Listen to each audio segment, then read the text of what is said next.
Hello aspirants, आपका स्वागत है हमारे यूट्यूब चैनल जीएस पे चैनल में। एस्पिरेंट्स, आज के वीडियो के माध्यम से हम एमपीपीएससी की प्रारंभिक परीक्षा की यूनिट 9 यानी कि इंफॉर्मेशन एवं कम्युनिकेशन टेक्नोलॉजी के कुछ एमसीक्यू सॉल्व करेंगे जो कि प्रीवियस ईयर से एमपीपीएससी के प्रीलिम्स में पूछे जा चुके हैं। एस्पिरेंट्स, चलिए बिना किसी देरी के शुरू करते हैं। हमारा पहला क्वेश्चन है, मध्य प्रदेश में ई गवर्नेंस को बढ़ावा देने के लिए राज्य इलेक्ट्रॉनिक्स विकास निगम एमपीएसईडीसी द्वारा संचालित एमपी ई डिस्ट्रिक्ट पोर्टल की शुरुआत किस वर्ष की गई थी? ऑप्शन है हमारे, option A 2008, option B 2010, option C 2012, option D 2014। इसका सही आंसर है ऑप्शन सी 2012।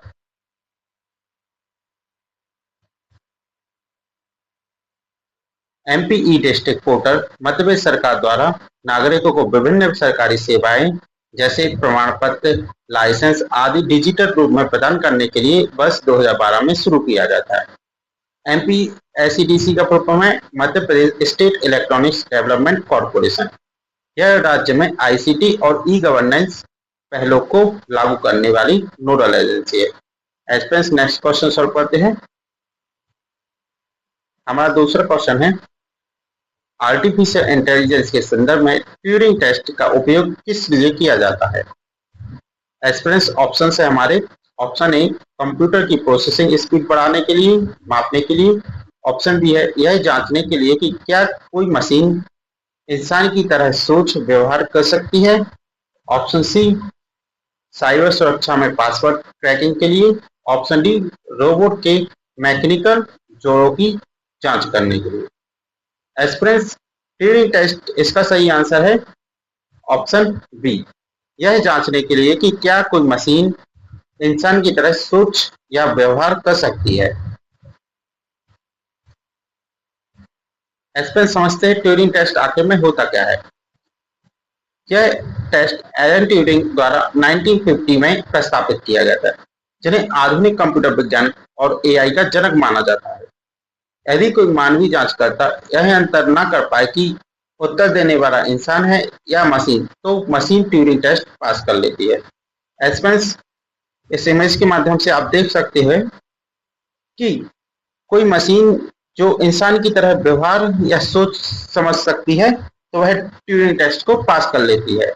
इस इमेज में यही दिखाया गया है, a test of machine ability to demonstrate intelligence. चलिए इसमें नेक्स्ट क्वेश्चन सॉल्व करते हैं।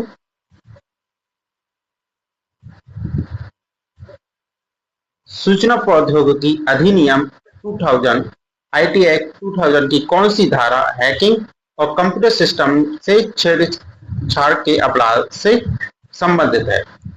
ऑप्शन है हमारे, ऑप्शन ए धारा 14(3), ऑप्शन बी धारा 65, ऑप्शन सी धारा 66, ऑप्शन डी धारा 67।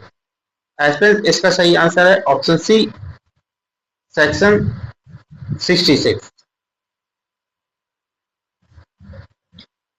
एस्पिरेंट, आईटी एक्ट 2000 की कुछ इंपॉर्टेंट धाराएं जो यहाँ पे मैंने प्रोवाइड की है, ये अक्सर में से क्वेश्चंस आते रहते हैं एग्जाम से। तो सेक्शन 66 है संबंधित कंप्यूटर सिस्टम से संबंधित है, जो अपराधों और हैकिंग के लिए दंड कारावास जुर्माना का प्रावधान करती है।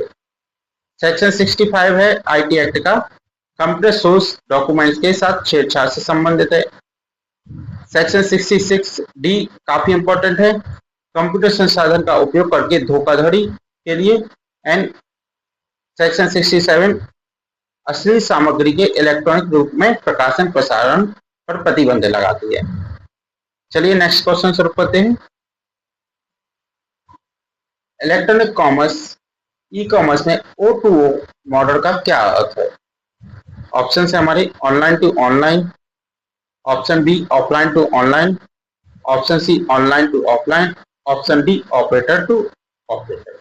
ऐसा इसका सही आंसर है हमारा option C online to offline.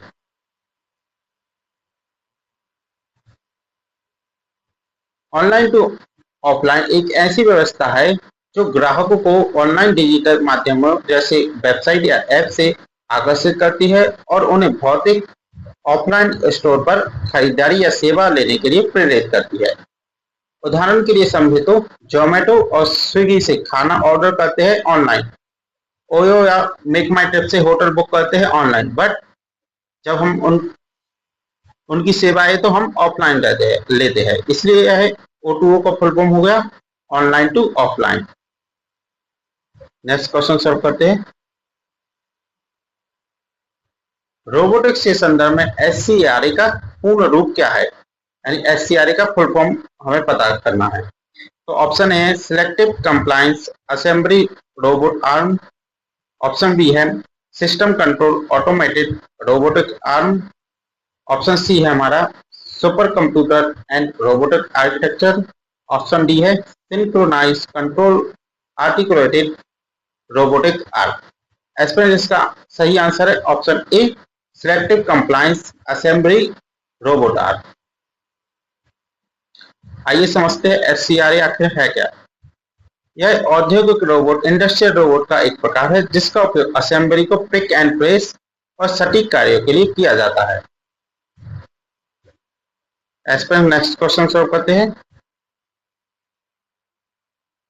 निम्नलिखित में से कौन सा सर्च इंजन माइक्रोसॉफ्ट द्वारा विकसित किया गया है। ऑप्शन ए है DuckDuckGo, option B Baidu, option C Bing, option D Yandex. तो एस्पेरेंट्स माइक्रोसॉफ्ट द्वारा जो विकसित किया गया हमारा सर्च इंजन है वो है option C Bing. Bing Microsoft द्वारा 2009 में लॉन्च किया गया है और यह एक वेब सर्च इंजन है। बाइडू चीन का प्रमुख सर्च इंजन है, यांडेक्स रूस का एक प्रमुख सर्च इंजन है और डकडकगो गोपनीय प्राइवेसी और यूजर ट्रैकिंग न करने की नीति के लिए जाना जाता है। नेक्स्ट क्वेश्चन है हमारा साइबर सुरक्षा के संदर्भ में फिशिंग का अर्थ क्या है। ऑप्शन ए कंप्यूटर में अनाधिकृत रूप से प्रवेश करना, ऑप्शन बी नेटवर्क पर डेटा पैकेज को रोकना और पढ़ना, ऑप्शन सी नकली ईमेल या वेबसाइट के माध्यम से संवेदनशील जानकारी जैसे पासवर्ड क्रेडिट कार्ड विवरण चुराना, ऑप्शन डी है सिस्टम पर अत्यधिक ट्रैफिक भेजकर उसे क्रैश करना। एस्पिरेंट इसका सही आंसर है हमारा ऑप्शन सी नकली ईमेल या वेबसाइट के माध्यम से संवेदनशील जानकारी जैसे पासवर्ड क्रेडिट कार्ड विवरण इत्यादि चुराना। फिशिंग एक प्रकार का सोशल इंजीनियरिंग हमला है जिसमें हमलावर किसी प्रतिष्ठित बैंक या संस्था का रूप रखकर उपयोगकर्ता को गुमराह करते हैं। डिनायल ऑफ सर्विस किसी नेटवर्क पर अत्यधिक ट्रैफिक भेजकर सिस्टम को क्रैश कर देना डिनायल ऑफ सर्विस कहलाता है। और स्पूफिंग अपनी पहचान बदलकर नेटवर्क पर छलावरण करना स्पूफिंग कहलाता है। इस इमेज के माध्यम से आप देख सकते हैं एक यूजर है जो कंप्यूटर्स को एक्सेस करता है और ईमेल अपना खोलता है, लेकिन उसको ईमेल में कुछ ऐसी गतिविधि देखती है जो रियल लगती है, लेकिन वह असल में एक फेक, जैसे बैंक का ही कोई मैसेज आया, उसको मेल आया, लेकिन बैंक का ओरिजिनल बैंक से मेल ना आके कुछ फिशिंग टाइप का है, मतलब कुछ उसमें गड़बड़ है। तो है इस प्रकार यह फिशिंग अटैक होता है जिसमें यूजर की गोपनीय जानकारी जैसे बैंकिंग पासवर्ड इत्यादि मांगा जाता है। चलिए नेक्स्ट क्वेश्चन सॉल्व करते हैं। सॉफ्टवेयर परिभाषित नेटवर्क और आधुनिक क्लाउड कंप्यूटिंग में उपयोग होने वाले IPv6 एड्रेस का साइज कितना होता है। Option A 32 bit, option B 64 bit, option C 128 bit, option D 256 bit. Aspirants इसका सही आंसर है ऑप्शन सी 128 बिट। IPv6 इसमें 128 बिट 16 बाइट्स का एड्रेस स्पेस होता है जिसे हेक्साडेसिमल के रूप में लिखा जाता है, जबकि IPv4 में 32 बिट होते हैं, इसे दशमलव प्रणाली में लिखा जाता है। IPv4 32 bit address limited address होते हैं, जबकि IPv6 में 128 बिट एड्रेस होते हैं और near limit less address space होते हैं। नेक्स्ट क्वेश्चन सॉल्व करते हैं। Certain Indian computer emergency response team किस केंद्रीय मंत्रालय के अधीन होता है? ऑप्शन ए गृह मंत्रालय, ऑप्शन बी रक्षा मंत्रालय, ऑप्शन सी इलेक्ट्रॉनिक और सूचना प्रौद्योगिकी मंत्रालय, ऑप्शन डी विज्ञान एवं प्रौद्योगिकी मंत्रालय। एस्पेरेंस इसका सही आंसर है ऑप्शन सी इलेक्ट्रॉनिक्स और सूचना प्रौद्योगिकी मंत्रालय। सर्टेन ऐप भारत में साइबर सुरक्षा खतरों जैसे हैकिंग, फिशिंग और मैलवेयर हमलों से निपटने के लिए राष्ट्रीय नोडल एजेंसी है। इसकी स्थापना 2004 में सूचना प्रौद्योगिकी अधिनियम 2000 के तहत की गई थी। चलिए नेक्स्ट क्वेश्चन सॉल्व करते हैं। ओपन एआई द्वारा विकसित प्रसिद्ध एआई मॉडल चैट जीपीटी में जीपीटी का फुल फॉर्म क्या है? तो general option A general process technology, option B generative pre train transformer, option C global positioning pattern, option D guided programmed transfer.